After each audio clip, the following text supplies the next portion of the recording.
Hi, fourth graders. It is Thursday, December 10th. This week is flying by here, and we are going to look at the remaining issues in our art from our magazine, our Scholastic News here this week. So, like always, what we're going to do is go ahead and open up our magazine, and we're going to log in as a student. And you guys will probably have this down pat right now at this point, typing in our PATS code, which of course is always posted in your assignment. And we're going to go ahead and open up to our presentation view. And it's going to pull open our magazine here. So should I stand to a bully? And then on Tuesday, we talked about the coronavirus. And here we have three remaining articles that we're going to take a look at. The one that we're going to look at together here is Count Me In, talking about the 2020 census, which maybe you guys heard a lot about it on the news, but you were wondering, well, why does it matter? Why do we have a census? And so we're going to take a look at that today. On your own, please make sure that you also take a look at Dino Discovery and Rainbow Squirrel. Kind of cool here, because on your quiz tomorrow, you will have questions that will ask about those two articles as well. So, like I said, count me in. Let's take a look here. As always, we'll start off with our video on the Census Challenge.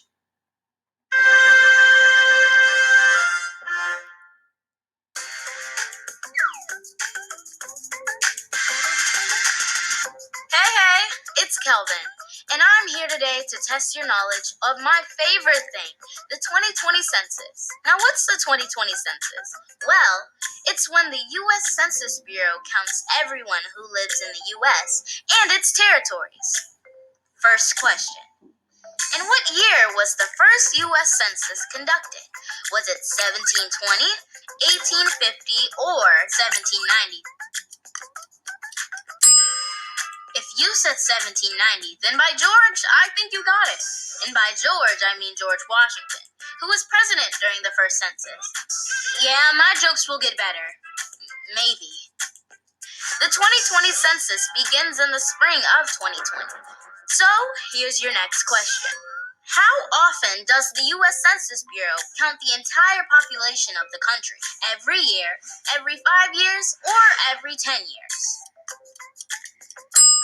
Here's a hint. I was still in diapers during the last count. No, not 5 years. You think I was in diapers at age 7? Very funny. The answer is every 10 years. By the way, that's why they call it the decennial census. Because decennial literally means something that happens every 10 years. Okay, moving on.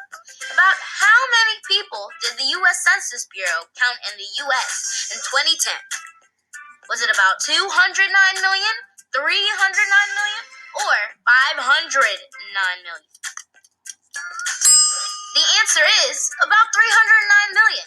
And, fun fact, of that number, 100 million lived in just 4 states: California, Florida, New York, and Texas. That's a lot of people. Okay, now listen carefully to this one. According to the U.S. Census Bureau information, what percentage of households in the U.S. had a computer at home in 2017? Keep in mind that smartphones count as computers. Was it about 50%, 70%, or 90%? And the Census Bureau's American Community Survey says about 90%. True or false? Census responses help inform how more than $675 billion in federal funds are spent in states and communities every year. Really? You think it's that much money every year? Well, yes it is! Ding, ding, ding! This money is used to help make schools, fire departments, and hospitals in your community. It helps build roads, it helps with housing, well, the point is, it does a lot of stuff.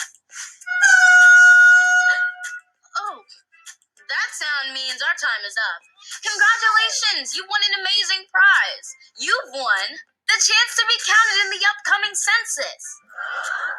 What did you expect? A week off from school?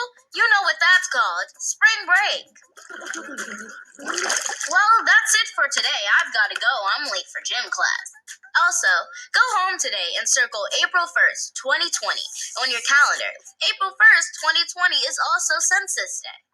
It's a day to remind the grown-ups you live with to respond to the 2020 census.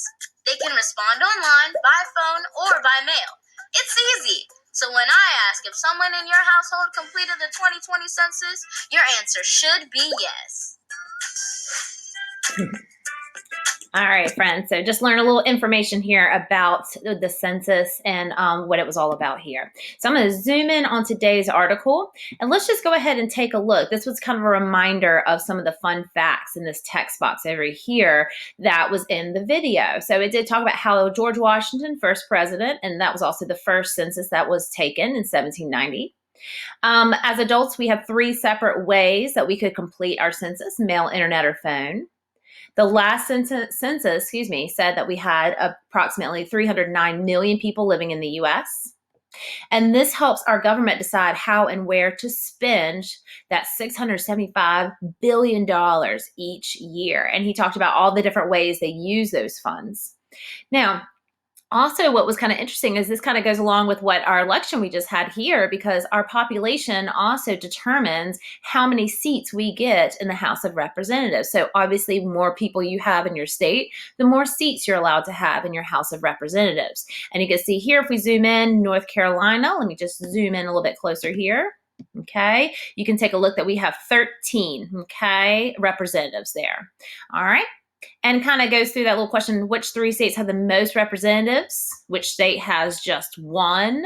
So we can see Vermont only has 1, but we talked about those big states: California, Texas, Florida, and New York there. Okay, as we're going through, let's go ahead and I'm going to read aloud this article and follow along with me, because then you will have some questions that you'll follow up with here shortly. In January, government workers spread out across remote villages in Alaska. They traveled through snow and ice by small planes, snowmobiles, and even dog sleds. Why? Well, they were going to kick off the 2020 U.S. Census, a nationwide count of all the people living in the country. The first person was counted in Toksook Bay, Alaska. I think I pronounced that correctly. For the rest of the country, the census officially starts on April 1st. U.S. residents will fill out questionnaires to answer questions about the people in their households. Read on to find out how that data helps the government make some big decisions. All right, so I'm going to zoom out here.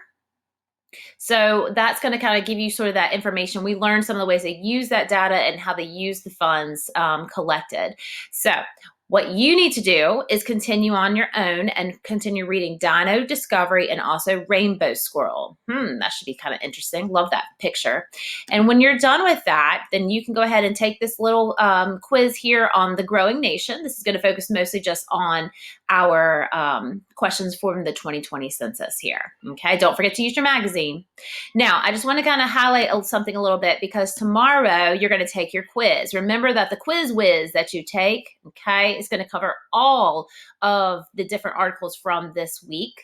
All right. But what I wanted to go ahead and show you before you take your quiz is, I don't know how many of you know this or notice this, but there's a game over here that you can actually play. Okay. And if you're going to come online and watch us teach our lesson, on Friday Live during our Zoom lesson, we're going to actually play our remote kids versus the kids that are in the room. So it'll be a lot of fun. But if you can't join, you can obviously play this game yourself. And so I'm just going to quickly click on it. And if you're playing just by yourself, you can choose 1 character. If you have someone at home, maybe you want to play against your parents, you could choose 2. So I'm just going to select 1 for now. And what you do is it's just going to go through and it's going to give you different points. All right. So easier questions, medium, and then hard questions. And there's 3 questions across the board for all the 4 different articles that we read. Okay. So it looks like Rainbow Squirrel wasn't maybe included in there. Okay. Because we did actually read 5. But it's a great way that I would like for you to play this game before you take your quiz on Friday. All right, friends. I hope you've enjoyed this week of our scholastic news. And until next time.